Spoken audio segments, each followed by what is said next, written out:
बांग्लादेश में जो हो रहा है वो बहुत ही गलत हो रहा है। वहाँ पर हिंदुओं पर जो अत्याचार हो रहा है वो अत्यंत ही दुखदाई है।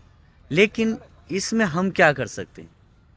जब हम ये कहते हैं कि इस समय हमारे देश के प्रधानमंत्री दुनिया में सबसे ज़्यादा लोकप्रिय हैं, सबसे अधिक चलती है, तो बांग्लादेश में हिंदुओं के ऊपर जो अत्याचार हो रहा है उसको क्यों नहीं वहाँ की सरकार रोक रही है? इसका मतलब ये है कि वहाँ की सरकार हमारे देश की सरकार को सुपर पावर नहीं मान रही है या विश्व गुरु नहीं मान रही है। ये अभी की बात नहीं, इससे पहले भी जब हुआ तो कितना कुछ हुआ जिसमें काफ़ी सारे हिंदू मारे गए।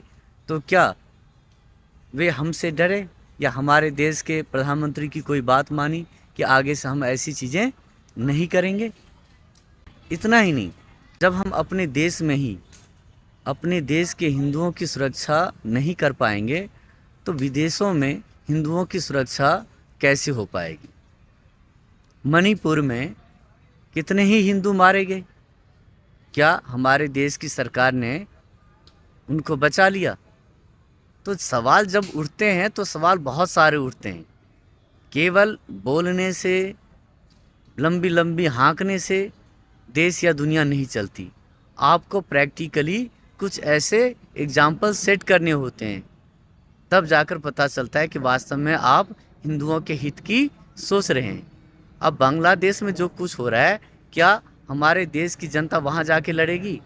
नहीं लड़ सकती है।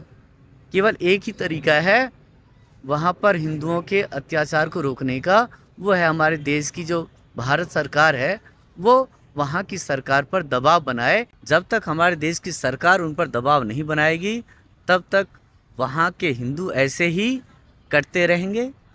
बाकी मेरे कुछ कहने से अगर होता है तो मैं तो कहता हूँ कि बांग्लादेश की सरकार को अभी भी चेत जाना चाहिए, इस तरह की हरकतें करने से बाज आनी चाहिए।